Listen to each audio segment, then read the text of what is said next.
Of the 380 flamethrower operators sent ashore at Iwo Jima, only 18 walked off the island alive. Their expected life on the battlefield was measured in minutes. Some accounts put it at roughly 4, and yet they were called both the deadliest and the most cursed weapon the Marines had on that volcanic rock. Their story is darker than the statistic suggests. Here's why. When people name the great battles of the Pacific, they talk about Guadalcanal or Okinawa. Iwo Jima, however, was a different kind of war. The island is tiny, roughly 8 square miles, a jag of volcanic stone planted between the Marianas and the Japanese home islands. But in 1945, it was one of the most strategically priceless scraps of ground on Earth. B-29 bombers staging from the Marianas flew directly over Iwo Jima on their runs to Japan. That made the island a perfect spot for Japanese radar and fighters to intercept or disrupt the raids.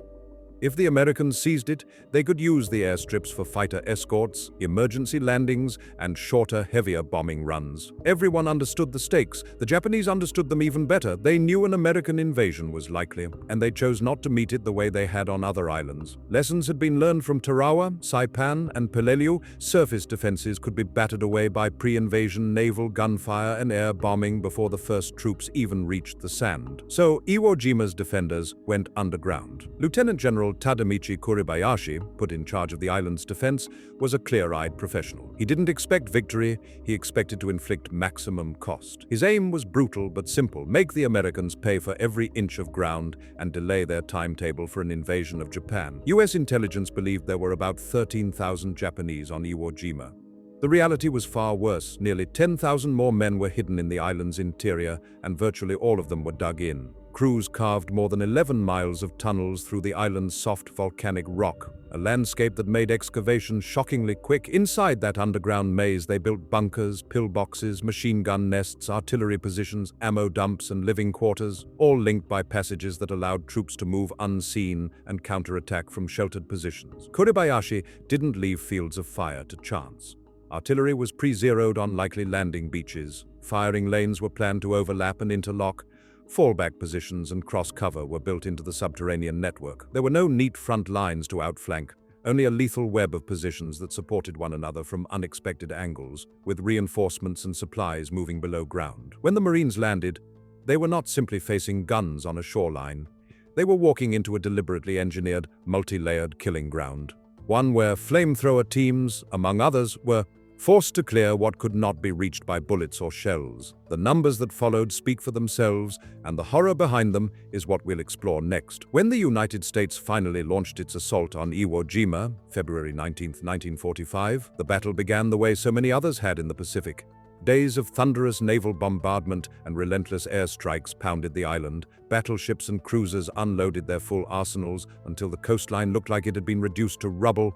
But appearances were deceiving. Beneath that shattered surface, the defenders were untouched. As the first wave of Marines splashed ashore, they found themselves slogging through treacherous volcanic ash, a deep, shifting layer of black sand. It swallowed boots, stalled vehicles, and made digging foxholes nearly impossible. And yet, in those first moments, the beaches were silent. No gunfire, no resistance. For nearly an hour, more and more Marines poured onto the shore, men packed tightly together, trying to organize and push inland.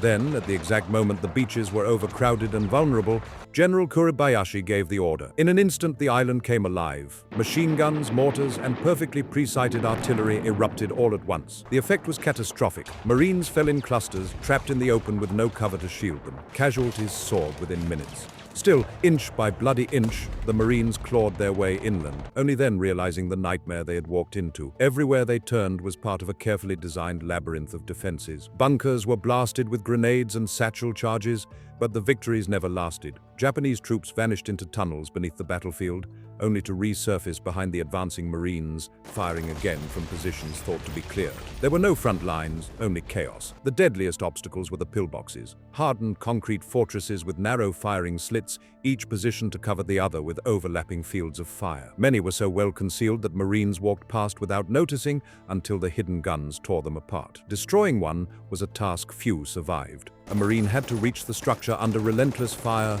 locate an opening, and somehow get explosives inside. But even then, many pillboxes were designed in zigzag fashion, so the blast couldn't wipe out the full interior. Blowing them apart didn't guarantee the defenders were gone. There was only one weapon that could finish the job: The flamethrower. Its searing fire could reach where grenades and satchel charges could not, but wielding it came with a brutal cost.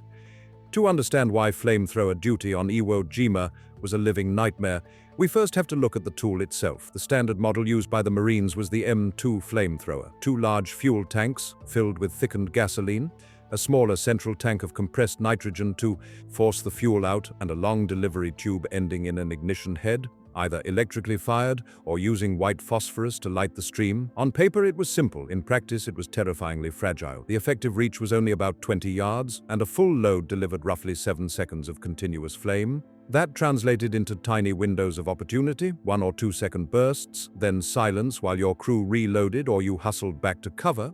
To neutralize a fortified pillbox, you had to get inside grenade-throwing distance, use every second of that flame, and then, if you survived, withdraw to reload.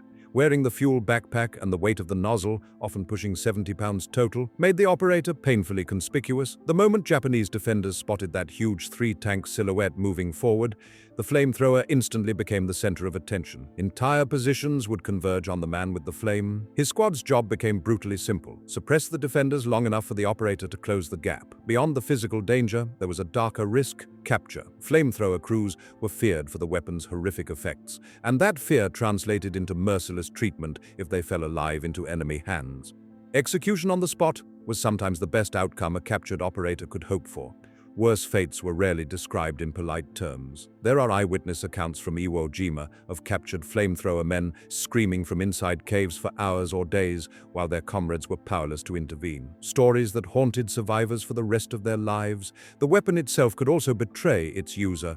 A sudden gust of wind, a jam, or an ignition failure could send flame back toward the operator. Malfunctions were not just dangerous, they were catastrophic. And the psychological burden of what the flamethrower did was another kind of wound. At 20 yards, you saw, smelled, and heard the immediate, irreversible consequences of your weapon on another human being. For many men, those images never left them. Tactically, crews developed techniques to maximize the short window of flame. One common method was the wet burst, a short jet of fuel sprayed into a bunker or entrance to soak the interior, followed by ignition. The idea was to fill the space with ignitable vapor and then light it, increasing the weapon's lethality without requiring the operator to expose himself to prolonged direct fire. It was efficient, brutal, and often the only tactic that worked against complex zigzagged pillboxes that resisted grenades and satchel charges. In every sense, carrying the M2 on Iwo Jima meant volunteering for one of the most perilous, most morally wrenching jobs in the Pacific. A role that combined technical hazard, tactical risk, and a burden on the soul that lasted long after the smoke cleared. Crews developed a grisly efficiency. First, they'd blast short, unlit bursts, soaking the interior with fuel, then follow immediately with a live stream to set the chamber ablaze. That two-step method maximized the chance the bunker would be rendered unusable and that any defenders would be finished at once. In a confined space, the effect was absolute.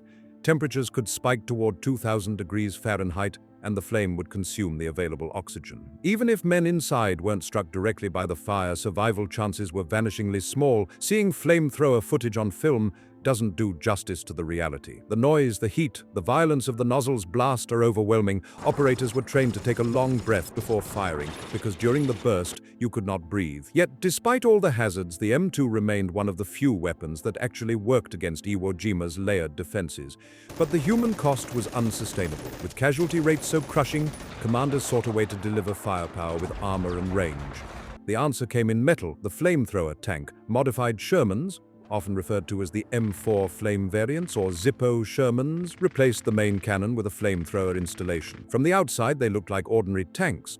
When they fired, everything changed. Instead of the M2's 7 seconds at 20 yards, these flame tanks carried roughly 300 gallons of thickened fuel and could reach out 3 times farther, pushing flames to about 100 yards. Flame tanks worked in concert with infantry and conventional Shermans, but they inherited the same curse as the handheld weapon. Once they sprayed fire, enemy positions focused on them. Carrying hundreds of gallons of fuel inside an armored box made tank crews painfully aware that a hit could be catastrophic, adding a whole new layer of risk to an already deadly job. Still, on Iwo Jima, the flame tanks were decisive. They cleared positions that no other weapon could cleanly neutralize, and they played a major part in breaking the underground defenses that had cost so many lives. Brutal, imperfect, morally wrenching, yet undeniably effective.